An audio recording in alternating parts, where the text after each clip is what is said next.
I've been a coastal caretaker for 2 or 3 years now. And when the call for volunteers went out at the end of last year, I put my hand up. I said, "Hey, I love the coast. I love kayaking. I love everything BC Marine Trails does. If there's any help, anything I can do to volunteer, let me know." And Karina said, and Lisette said, "Well, how about the head coastal caretaker?" I'm like, if that's what works. And so here I am, still kind of fully learning and understanding what I've kind of signed up for. But one thing is getting to put on this little information session to you tonight. Also on the call from BC Marine Trails is Karina and Chris. So welcome everybody. Quickly, what we're going to see tonight. We'll go over quick introductions, which we've done. Yay. BC Marine Trails. Our mission is we work with First Nations and stakeholders to build, protect, and promote a public network of marine trails allowing recreational navigation of the BC coastline with minimal impact on the environment. And we do this through our vision, which is to have, sorry, I just have to move this out of my way. You can't see it. Is to have the entire BC coastline linked through marine routes sites for sustainable water-based recreation. I'm sorry, is it just me or I'm just seeing Scott, his face? Oh, you can only see me still? That's all I'm seeing is you. Oh, No, I'm seeing a slideshow. we can see the then slideshow. So I it see the is just me. slideshow. So if you check on the top Okay, right-hand never mind. I corner- just clicked on something else and made it go back. There we There go. you go. Great. Good thing I was smiling at that time. Everybody else, we're good. The coastal caretakers contribute to the BC Marine Trail vision by giving voice to the coastal sites that we visit and explore. Voice is a nice little acronym that we've come up with that stands for V, visiting a site, observing changes and impact, both natural and human, interacting with visitors, caretaking to keep the sites natural, and exchanging the data with BC Marine Trails. Last year was by far the biggest year for coastal caretakers impact in submitting and everyone else. You don't need to be a caretaker to submit site condition reports, but last year we saw 429 submitted, which far surpasses what we've seen in previous years. The cool thing with the 429 was an additional 1,366 new photos. We'll touch on that as we get a little bit further into this presentation. 32% of all the site condition reports included coastal caretaking. That's everything from 10 sites being brushed, sites, the nice little fun thing of sanitary waste cleanup. My absolute biggest frustration when I get to a campsite and I see toilet paper in the bushes, I don't understand. 26 trails were clipped, making so we can get by, get around nicer. And then amazingly, over 2,000 kilograms of waste was removed from Ballenas Island. And this year, what did we say? How many tons was burned off at Gerald Island? Brina? About 8 tons. About 8 tons. Pretty impressive. And then the marine debris, which we'll talk about a little bit later on, was removed from 62 sites and stowed at an additional 50. So big impact from the coastal caretakers in 2025. And we look forward to doing something similar, if not greater, in 26.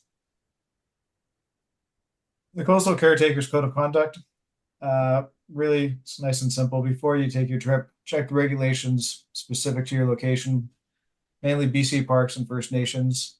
Our relationship with the Coastal First Nations, you will notice sometimes a site that you visited before has been X'd off. It's mainly because the First Nation has said, for now, we need to do some work, or we're not comfortable with how people have been recreating in our sites. But you'll also see more and more sites being added as we build those relationships. Campfires, if you must, make sure they're behind below the high tide line and use only small driftwood. Let's not be burning off any massive logs. And then consider the fragility of the location while disposing of human waste. We've all probably seen the Great BC Marine Trails video about this, but either pack it out, thoroughly, thorough tidal flush, pad holes deep in the forest, or poop below the high tide line, and bury it. Avoid trampling coastal vegetation wherever possible. And just like your poop, gray water below the tide line, and try and avoid soaps. Don't disturb the wildlife. Keep your distance from marine mammals.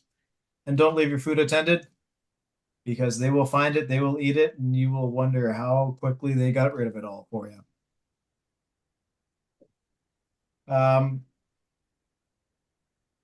The Coastal Caretaker waiver, I'm assuming everybody that's on this call has already signed up or has been a Coastal Caretaker for a while. The waiver is only for outdoor events. It is requested, needed to be signed every year. BC Marine Trails does not own any of the property that we recreate on. And so this is covering their backside in case something happens. An updated waiver will be on the Coastal Caretaker page of the website, hopefully about mid-May. And there's different waivers, whether you are an adult or a child.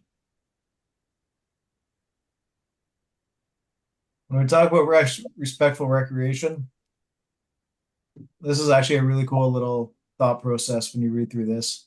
There is no concept in the word, there's no concept of the word wilderness in the Nishalith language. The closest term, while you'll translate to home. So what may appear as untamed or wild landscapes to outsiders are in fact territories that have been carefully managed and nurtured by the Nishalith people for millennia.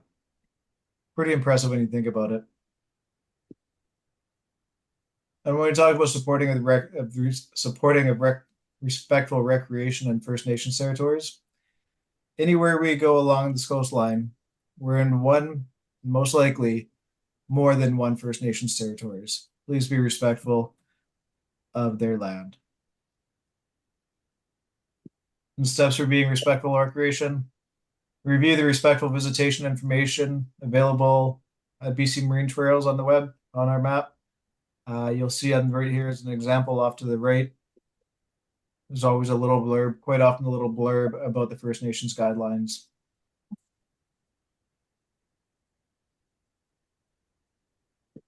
And when we get to talking about coastal caretaking, the question is, what is it that we do? What are the activities that are sanctioned by BC Marine Trails and what are not?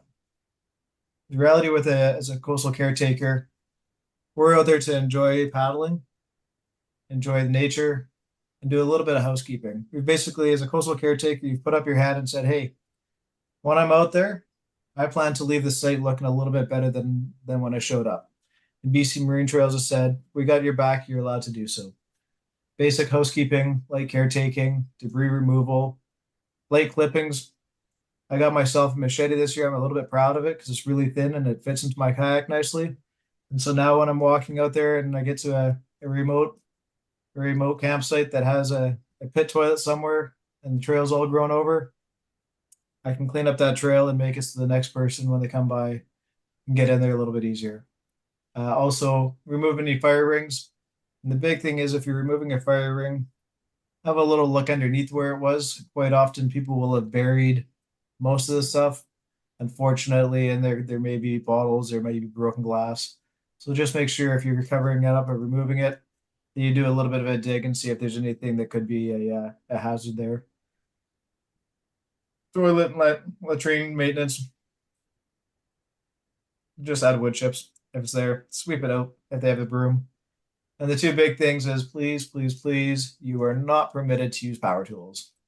Not to mention you probably don't have room in your kayak, but don't be taking out your chop saw or your power tools and deciding to try and fix something or take something apart. Don't remove any trees, repair any tent platforms, or repair latrines. Send it in a site condition report, and it will be forwarded on to most likely BC Parks if it's their territory for them to go out and take care of that. God, if I can just add quickly, for those of you who were at Gerald Island, you probably noticed the fire ring that was there. And we can assure you that it's no longer there. And we did check underneath, and there were some metal cans and other things. So the important part is with a fire ring, if you remove it, especially on a sandy beach, actually dig in a little bit to see if there are nails or glass or tin cans. And of course, dig in with a stick rather than with your hands. Otherwise, you're the one who's needing the bandages. Excellent. Thank you. Site condition reports. I'm going to assume that everybody on this call has seen these, has heard of them. It little may thoughts not be the case. may not be the case. Well, May there not we be the go. case.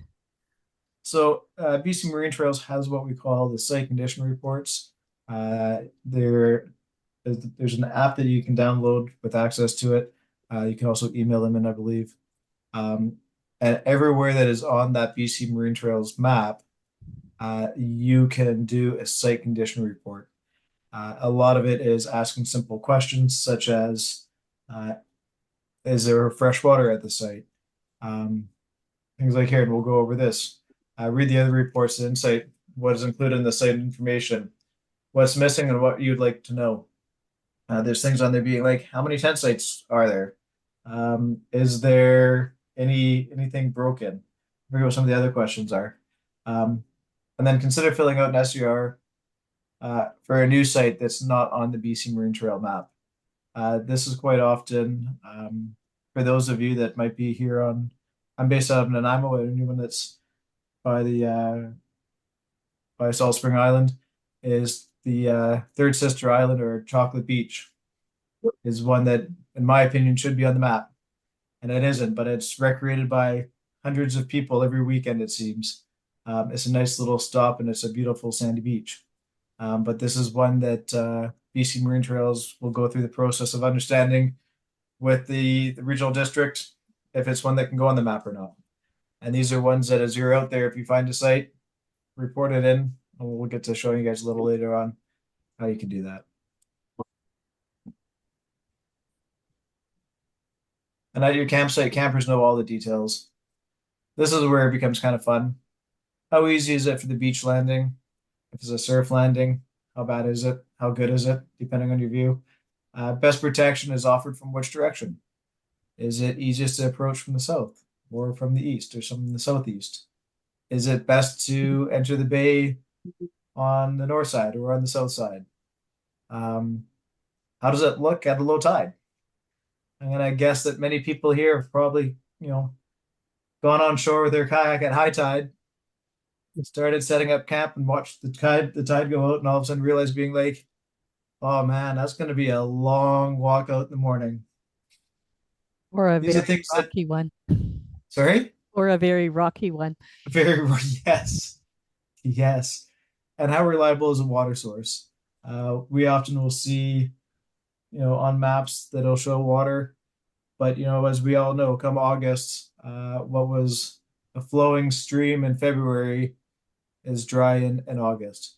And providing this information is valuable for future recreators because they can look at it, they can see it, and instead of having information from 2018, it's information from 2026 for them. And Hey, at any Scott, time, if actually, I'm wondering if we can, maybe if we take a quick poll of our 14 folks and see how many have filled out more than a few or a few site condition reports so far.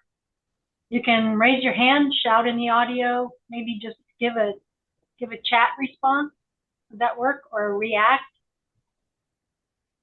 Oh, Chris, on this call, you have Art, Scott, and myself, who are some Okay. of the recipients of those wonderful toques that you Right. collected for Jill, us. Jill has not filled out an SCR.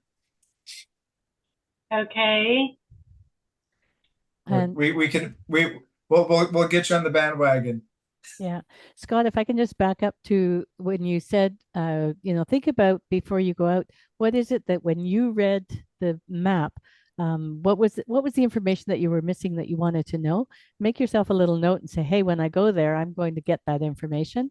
And the other thing that I found is really helpful is when you land, the beauty is if you're staying overnight, you actually get to see the location in a lower tide, in a higher tide. And so in your site condition report, if you're able to indicate what the tide height was that you're reporting on, because that's really helpful information for people to have. Otherwise, somebody comes there at a different time and looks at you at your report and says, how did they ever figure that this is a good place to land? It's horrible, just different conditions. The other piece to that is I remember seeing one site condition report, or actually the site information stated that somebody else had erroneously put the site at a different location. We managed to stay there. It was in Yakalele Lagoon. And it was incredible because we stayed overnight. So we got to see why it was not an erroneous location. There was actually a waterfall from our site that we had peacefully glided into. And then the next morning realized that we weren't going out that way at all because we'd have to go over a waterfall. That other erroneous location was the outside part of the lagoon where you could stay if you couldn't get up the waterfall. Now I want to go there. It's fantastic. But Lisette will tell you that you also want to know when it's springtide because the location we had is not campable at springtide. She was standing in the water with her tent in the air Oh, in the middle of the night. Well, I think I heard about this story. It wasn't too long ago that happened, wasn't it? Yeah. Was And that so last that's, last year? our site condition reports are only as good as the time that we were there. They might need to be adapted afterwards. Art, you have your hand up. Were we supposed to use site condition reports for a site that's not on the BCMT map, or are we just supposed to report them?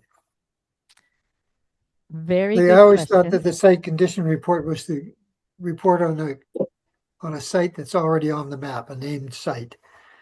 But if we And have something else where we think you could have a camp, we use a different form. And that's the preferred method. My fallback is that if the site condition report is the only thing I have access to, I will submit it through the site condition report. However, Okay. if you have the time to do a full assessment, you'll note that we also have a layer on for members on the map that talks about reported sites. And those reported sites are those sites that have come in either through site condition reports or through emails or through site assessments, but they haven't necessarily been fully assessed, nor do they necessarily have the First Nations concurrence layer as well. And so at that point in time, it can be shown on our reported sites if the First Nations have said, yes, you can show these sites, but there are BC Marine Trails has equally say we have 1,600 sites that are listed on our map. We have another 1,600 that need further assessment. And so anything that you can provide, so that's why I'm not doing a hard stop on the site condition report. If that's what you have access to, send it in that way, and the site managers will figure it out from there. But otherwise, if you can do the fuller assessment, that's great because I know there was one in the Central Coast. We paddled from Bella Bella to Port Hardy, and there was one site that we would love to put on the map, but it wasn't there yet because we sent in a site condition report and somebody else had also sent in a site condition report. It is actually now on the map because it has the HELTSUC concurrence as well. Yeah, I've only used the site condition reports for sites on the map, and then I just send an assessment in for any other site that I think might be That's have fantastic. potential to be on the map. That's great. Yep.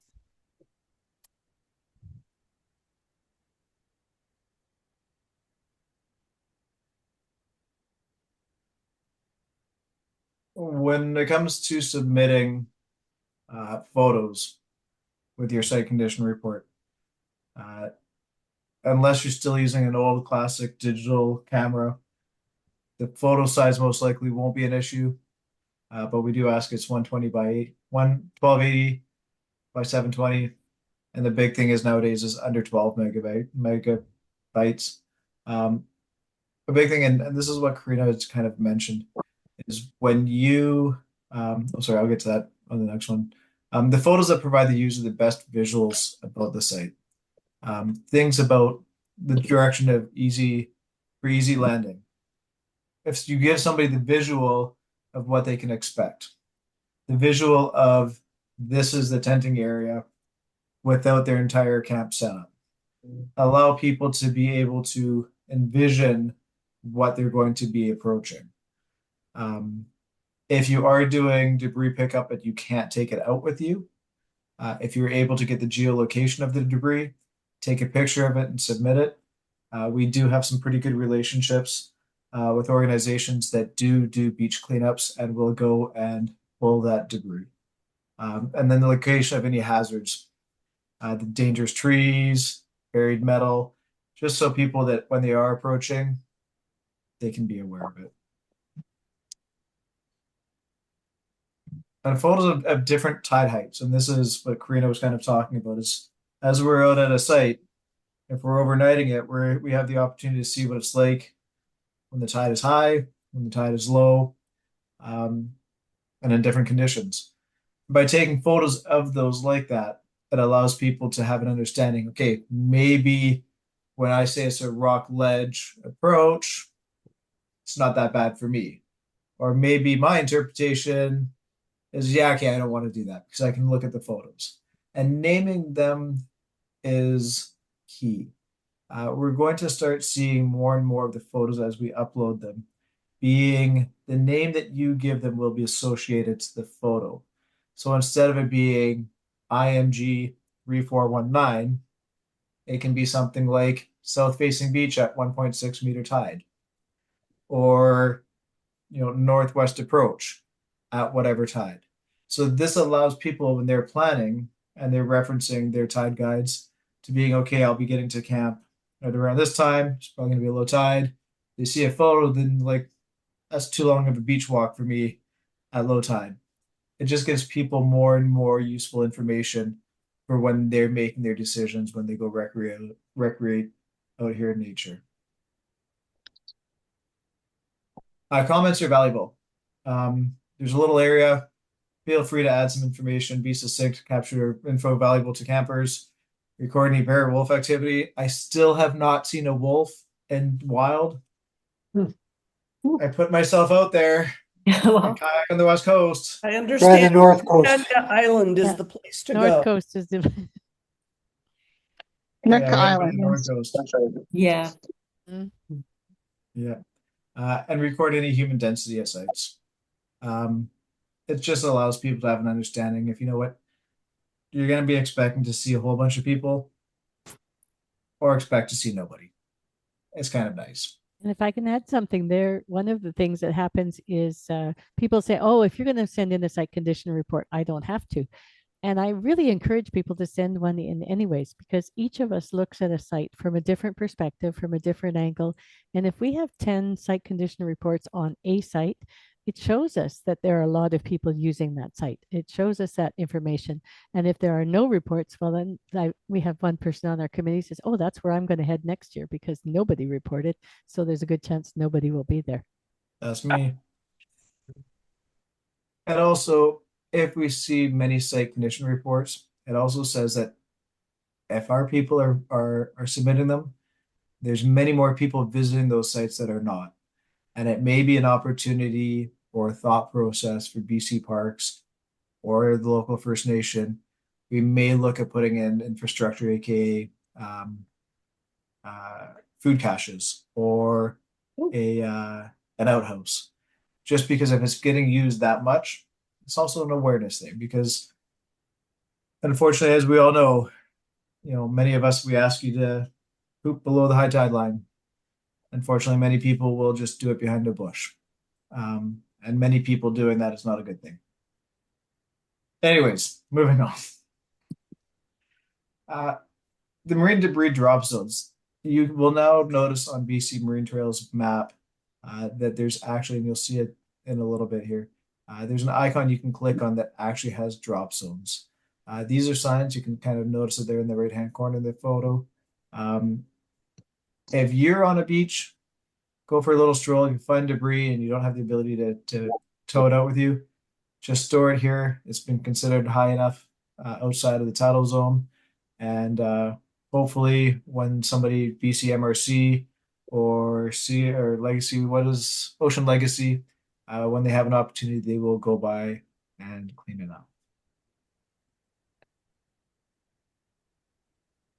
And how you can help with this as a caretaker, collect the marine debris, take it with you or sort above the high tide line. As we said, some sites have the marine drop zones, but this is also where using the site condition report is very valuable. As we said earlier, take the photo, say, hey, this is where it's piled up.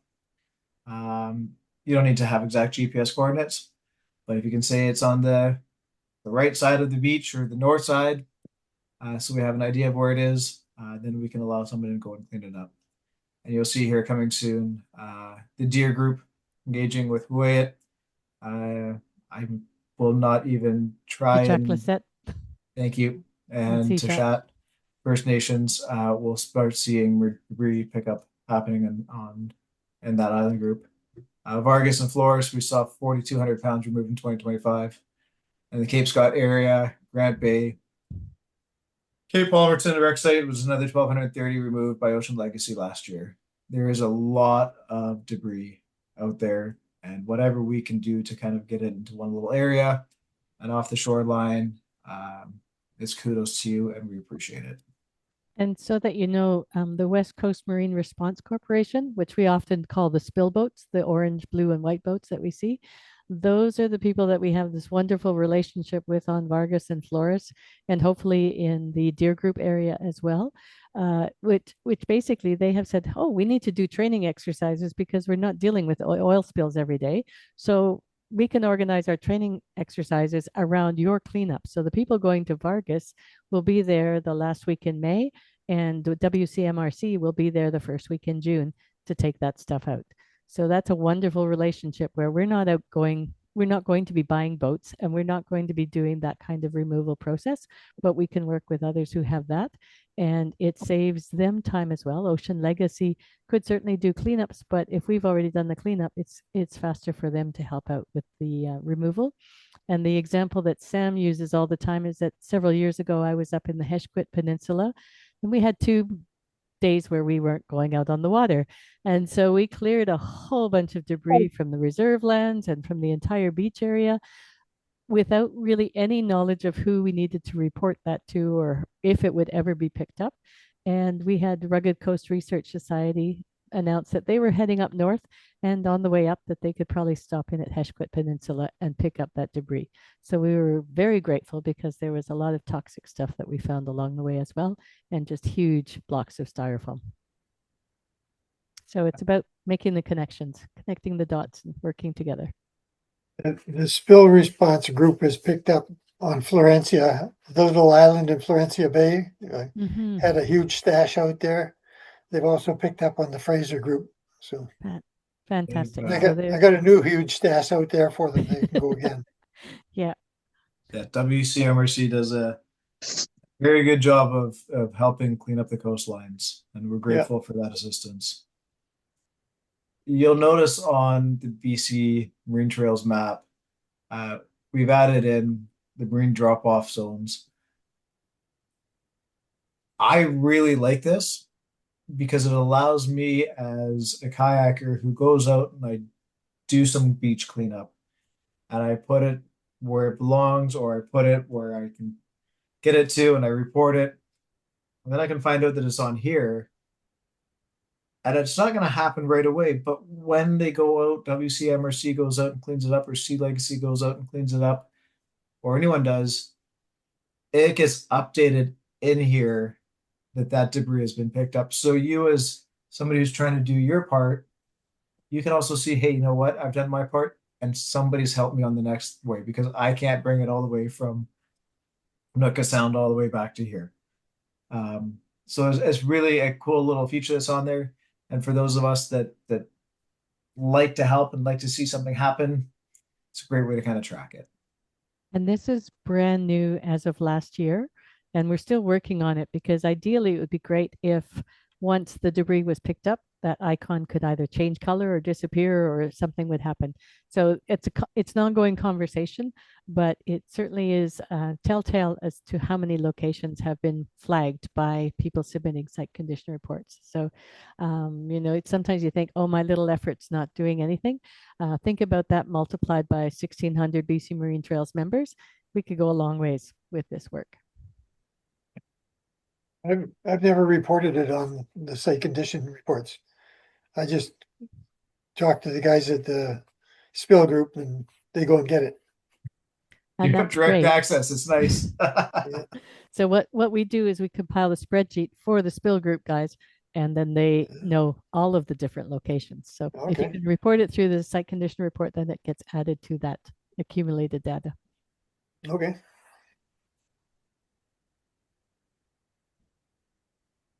If anybody has a free few days at the end of May coming up here, the annual marine debris cleanup on Vargas Island is happening May 27 to 31st. Yes, we all know it might not be the perfect time of year to be on the West Coast. but a lot of good work gets done.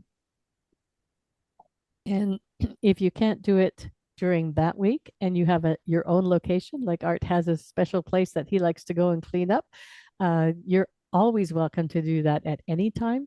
But there's also the first week of June is World Oceans Week. And so if you'd like to participate in that, if you want to gather a group of friends and you want to open it up to other people, through BC Marine Trails, we can certainly advertise that for you and let people know that there's a cleanup happening on Quadra or there's a cleanup happening in Victoria at this location at this time. Come out and join them. Crow Island needs to clean up.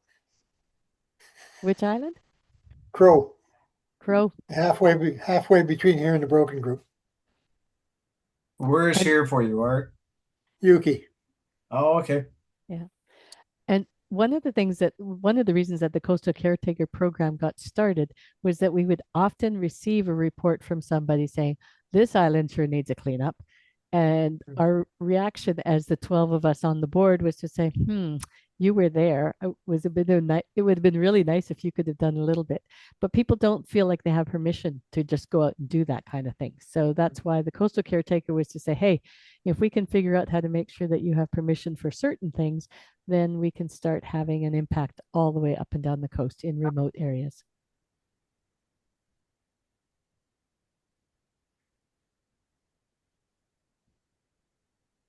And this just follows up on what we've already kind of been discussing with Western Canada Marine Response Corp and Ocean Legacy. There's also Living Oceans and the Rugged Coast Research Society that do the pickups for the debris removal many times from the site condition reports that we submit.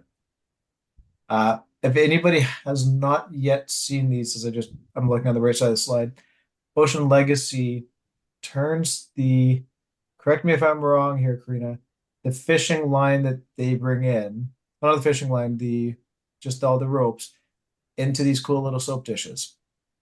And I saw it last year at a 4VI event that I was at, and I thought it was the coolest thing. And then I was up in Port Hardy and saw it in the store.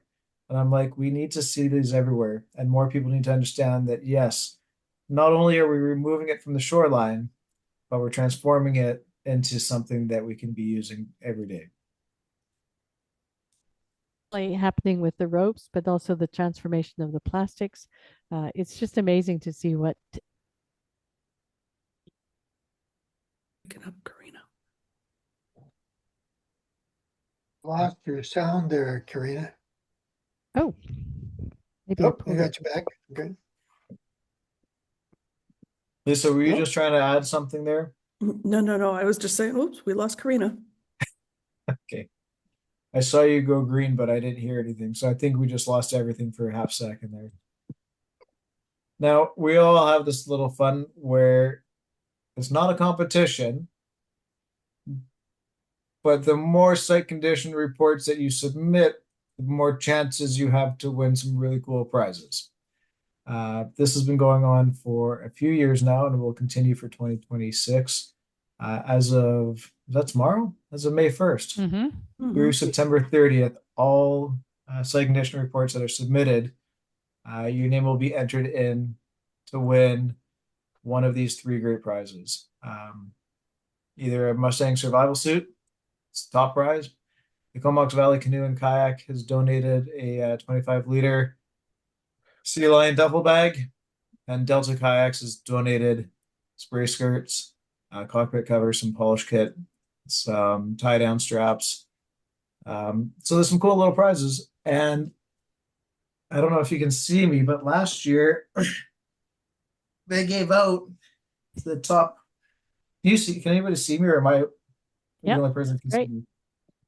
The top, I don't know how many people, but the top submitters got BC Marine Trails toques, and I got mine earlier this week from Karina. So it's a really nice toque. And we should. So you never know when your good deeds are all of a sudden going to come back and you're going to get something cool out of it.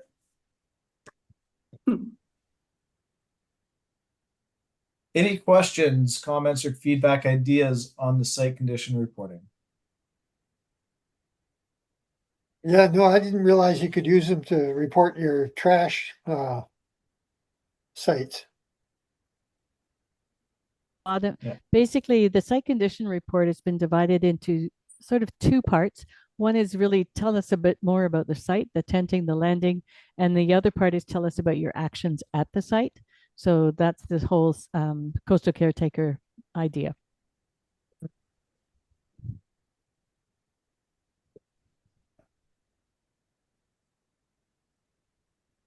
All right. Silence, I'm going to assume means hopefully we're still paying attention, but just don't have questions. I just thought you were all frozen.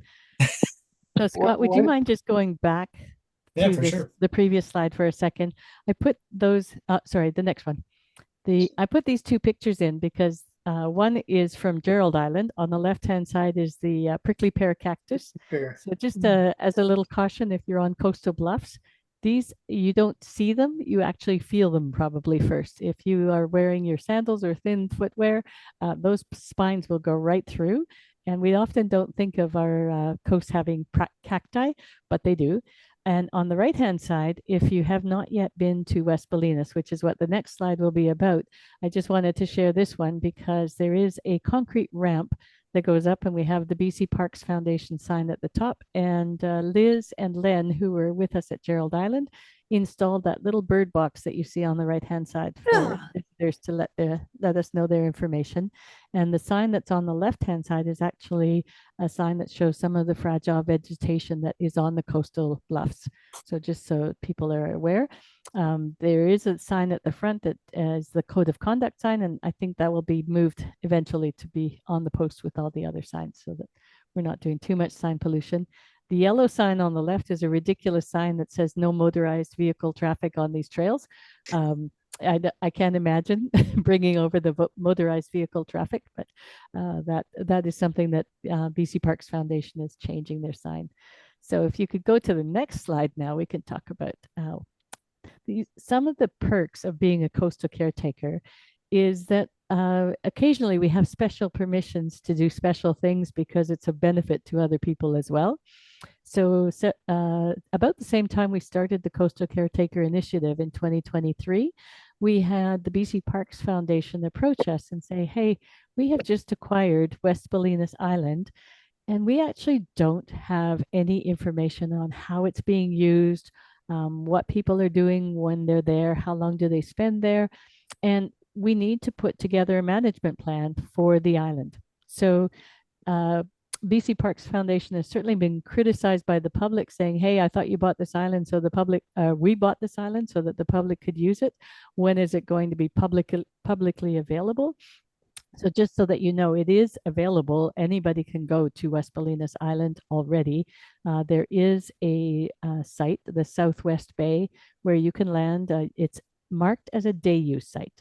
However, if you are a coastal caretaker, the benefit is that you do have permission to stay overnight. And you're silent. Oh, am I silent again? I think it's probably my microphone that needs to be replaced. Can you hear me now? Yeah. Okay. So the idea is that coastal caretakers can go to West Ballenas and can do light coastal caretaking work. One of them is putting a trail through to the viewpoint that overlooks the lighthouse. So understand that the lighthouse is still private DF. Again. Lost you again. I'm sorry. That's okay. So understand that we are not to be on the private property, but we can walk the trail that goes to the viewpoint overlooking the lighthouse. And that has been a labor of love because we wanted to avoid the coastal bluffs and go through the middle of the island so that people are not trampling on the fragile vegetation. And we have managed to do at least 3/4 of the trail. There is one small section that still needs to go around the bluff, but we're almost there. So the trail is well flagged. You can follow it. And the benefit is if you like to stay at West Ballenas, you're welcome to stay overnight. And then we ask in return that you simply send in a site condition report to say what you noticed, what needs to be done, or what you accomplished while you were there.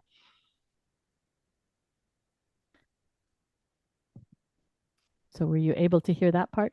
We did. Yes. Oh, good.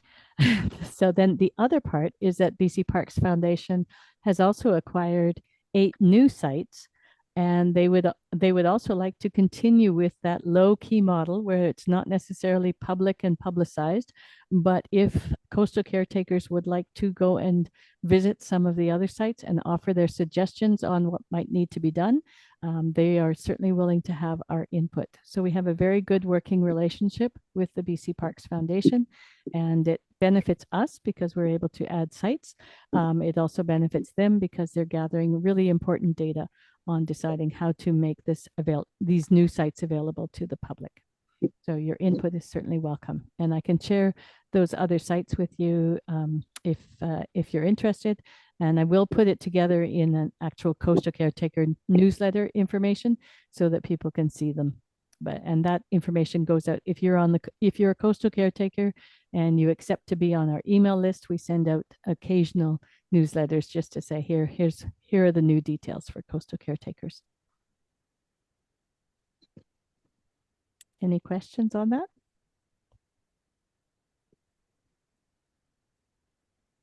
Silence is good. You can always send me an email if you have questions.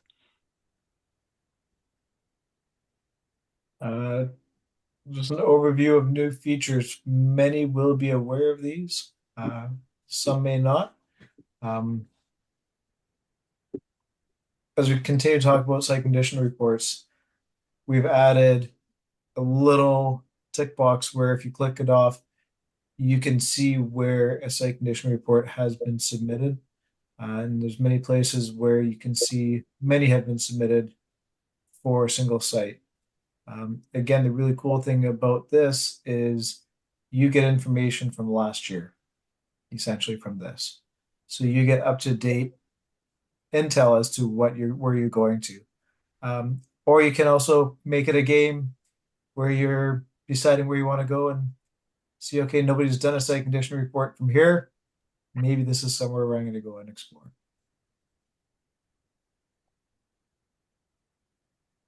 The other, we've already discussed this a little bit, is the marine drop-off reports and sites was added last year, where you can again go and see where people have done collection, where it's stored, when it's been picked up. And as we talked about a little bit earlier, 109 new reported sites were added. As you can see, a lot of them were up in north of the island on the coastline. And the reason for that, Scott, is that we had First Nations concurrence for that area. So it was simply a matter of taking all of the sites that we had on our map and requesting if those had permission. So it's wonderful when we can work with the nation. So when we say, yes, we're disappointed if a site comes off the BC Marine Trails map, it's wonderful when we can add 106 sites or 109 new sites into one region.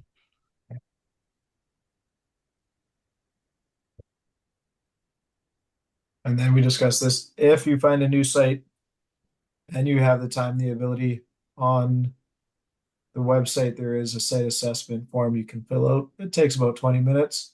But please, if you have the time, do so, or just simply send an email to newsites@bcmarinetrails.org.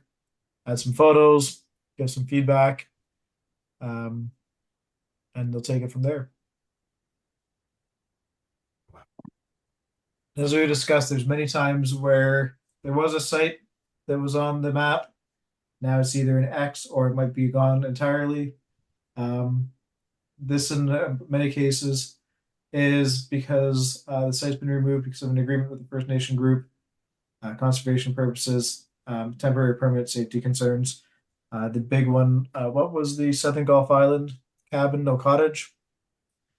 They got removed last year. It was controversial. Cabbage Island. Cabbage Island. Yeah.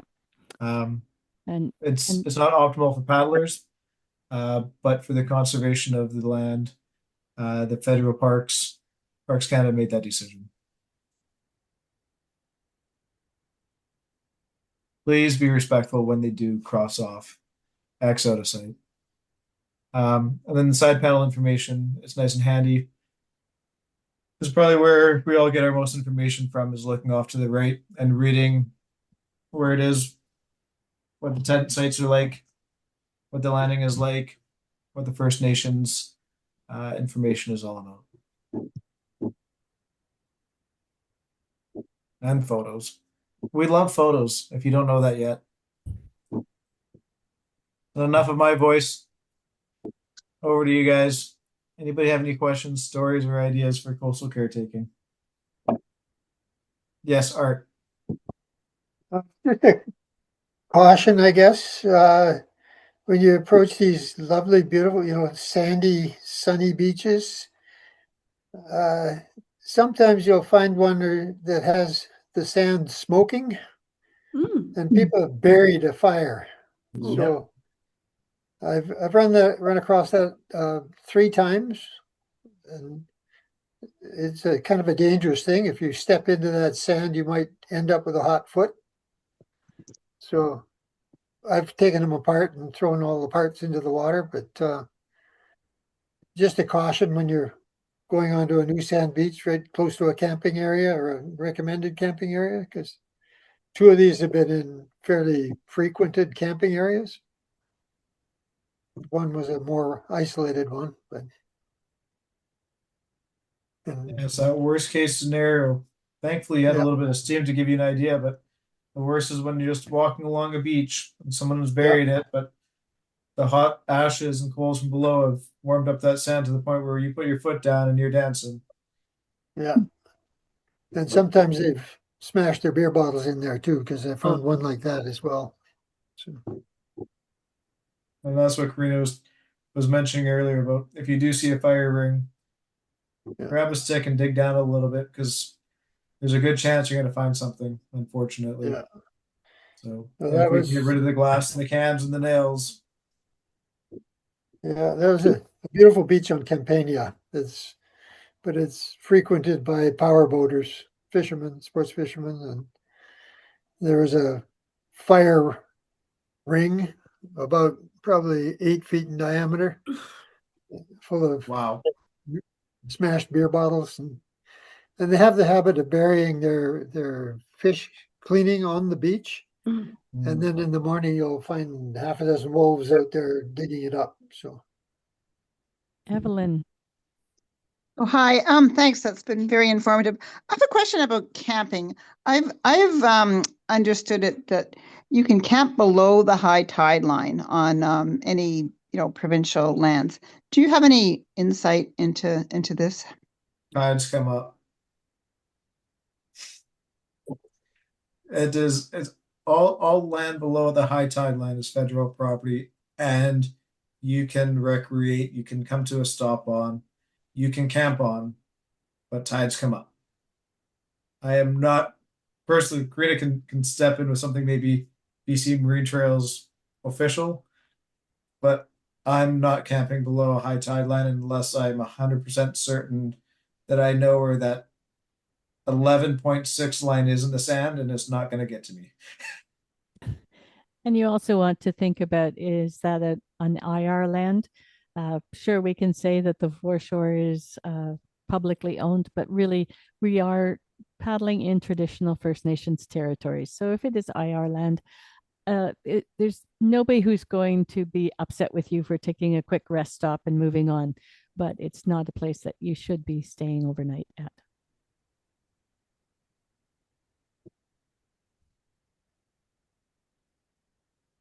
Thank you.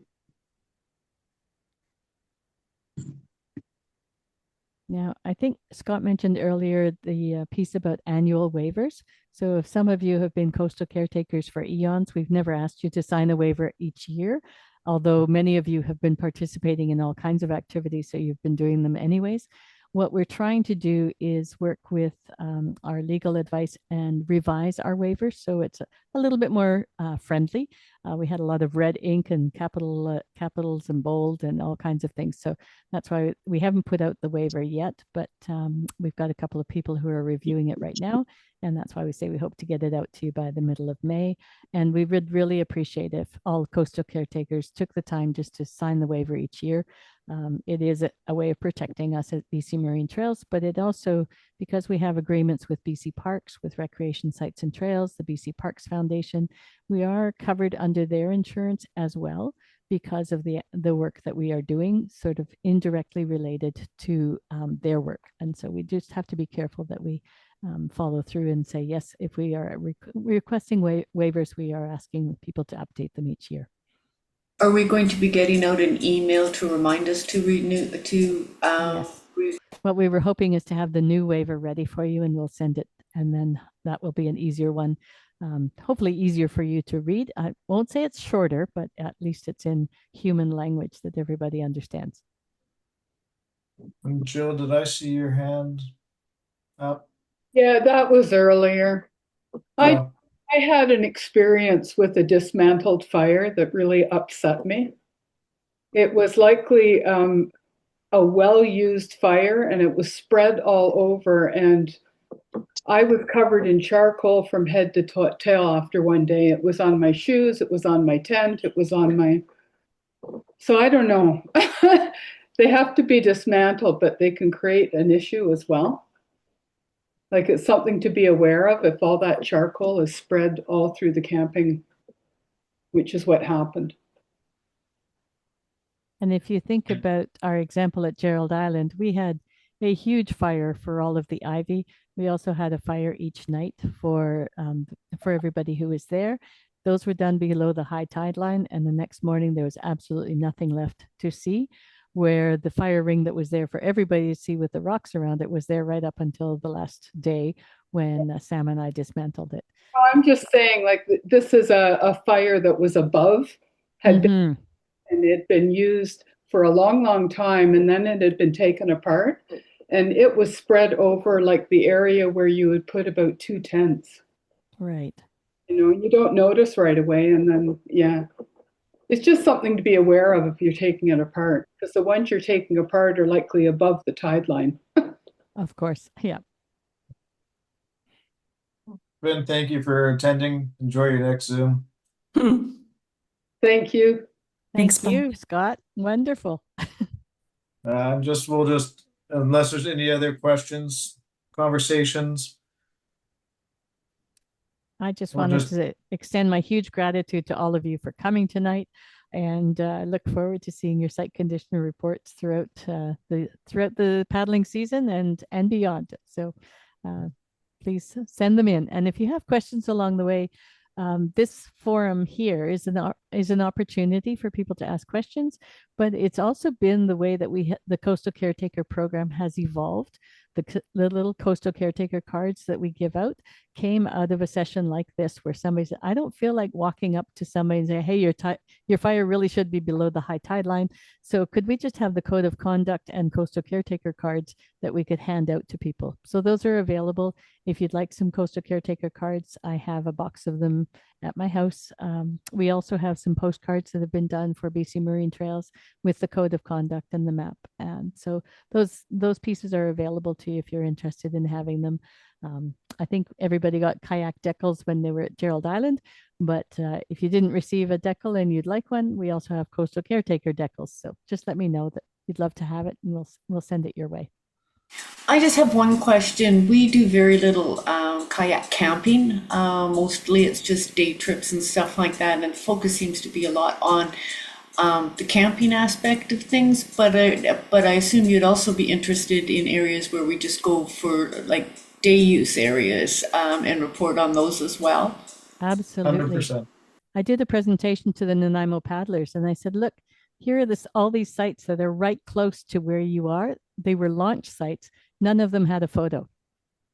So if you think about when you launch your kayak and you paddle away, nobody ever looks back. So it's really good to have a photo of the launch site and then the actual approach for when you're coming back, so you know what you're looking for. Mm-hmm. I launched at the Eagle's Nest pub, but I don't think they'd appreciate it if I'd advertised that. Well, you can always ask them. How would they not? It's on the map. I'm like, it's a pub on the water. I got to go for lunch. Yeah. They could be a sponsor for BC Marine Trails. You could bring in some business. Yeah. Powerboat fishermen there. Another example is the poster with all of the sites on it. That actually came out of a Coastal Caretaker meeting saying, oh, it'd be great to have these as dock posters so that you could put them at ferry docks and other places where people gather and are waiting and spending some time. So that came out of the Coastal Caretaker suggestion. So just know that your suggestions are really valued, and if you have some ideas, pass them on. And Anna, just as you talk about day trips, from my experience, rest areas seem to be very infrequently reported on. But a lot of people stop at them, but we always just, oh, it's a rest area, so I'm not going to fill out a site condition report. But when you get there and there isn't one, it would have kind of been nice to know that it's kind of grown over and what to expect. Same with launch sites. So many times you get to a boat launch and there's no photos, nothing's been updated in eons. And all of a sudden you find out that, yeah, kind of the neighborhood doesn't like kayakers. They'd rather you go down 2 blocks to the other boat launch. And just that little information that if you come to a boat launch, show the photo so you can understand, people can understand what they're going to be coming into. But also maybe the behaviors, if you hear any from the locals about the interactions with kayakers. So. Yeah, because a lot of times you go out for the day and you want to stop somewhere just for a quick picnic and you have no idea if there's a nice place to stop or not. Pull out, Yeah. Absolutely. Yep. And the other is for parking. So think about your launch sites. Is there room for parking for how many cars? And like Scott was saying, are the locals okay with that? If it's public area, then that's okay. But at the same time, if you're parking near somebody's driveway, that may be a problem.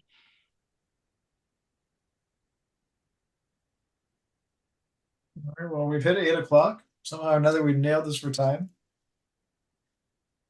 If anybody has any more questions, feel free to ask them now. At the same time, I believe most of you have Karina's email, and now we'll have mine, I hope. Feel free to reach out. And otherwise, everybody have himself a great evening. Yeah, thanks for the information. Thank you all for coming. This was